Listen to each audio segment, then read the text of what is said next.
The state of Meghalaya found itself at a delicate crossroads. Known globally for its breathtaking landscapes, vibrant cultural heritage, and rising tourism economy, the state continues to face recurring public unrest and street-level demonstration.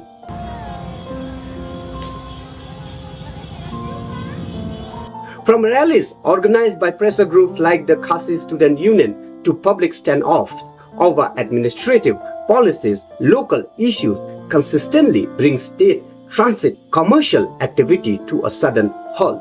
While civil advocacy is a vital part of democratic expression, a critical question is now being asked by commons, local business owners, and citizens alike. Can Meghalaya truly afford this cycle of recurring instability?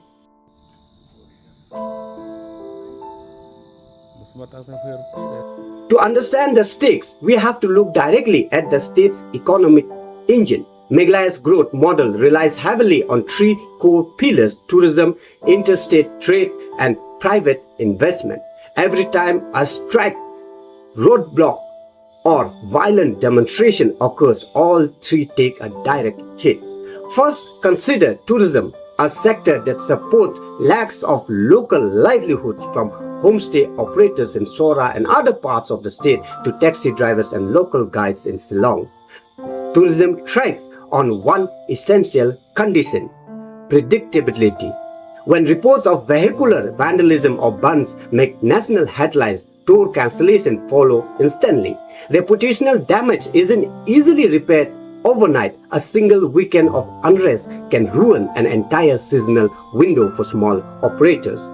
Second, there is the reality of geography.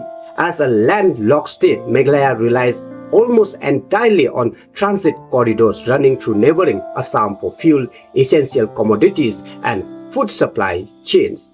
When protests escalate into interstate vehicle targeting or counter blockade at entry points like Khanapara or Jorabad, trade collapses.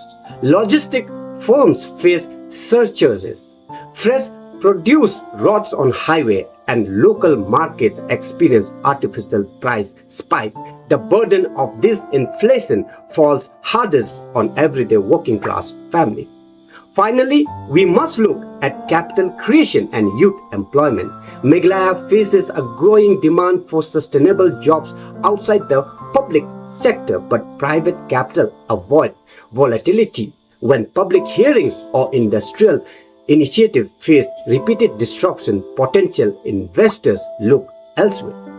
Furthermore, every violent episode drains public coffers from state resources that could go toward healthcare, rural road connectivity, or education are instead redirected toward property damage compensation, emergency security deployments, and law enforcement maintenance. Democracy inherently leaves room for dissent and civil advocacy. The concern raised by local groups regarding land rights, indigenous protection, and policy reforms deserve thorough debate. However, when methods rely on frequent street-level shutdowns, the economic costs accumulate rapidly, and it is the local population that pays the price. For Meghalaya to realize its ambition as a modern, self-sustaining service and tourism hub, finding a balance between democratic voice and economic stability is no longer just ideal, it is essential. Kata baik smart card semuanya sangka. Nhà em khá nó cả tại em SIS.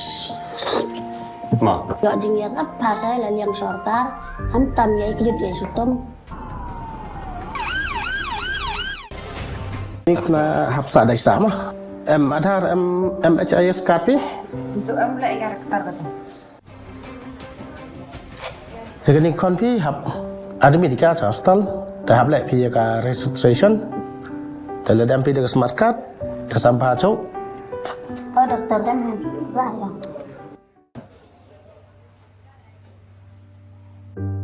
Yang ni kon pi hap lek operation ni yo.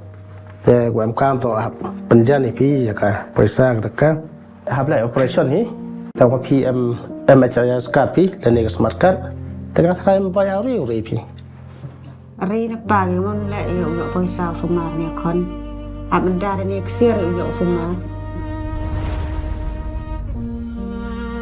Kebelah si bona, kalau ia lah atau persangkafu ni ya. Ini kan memang dia harus makan. Oh, kan teh. Kebelah si bon, mau.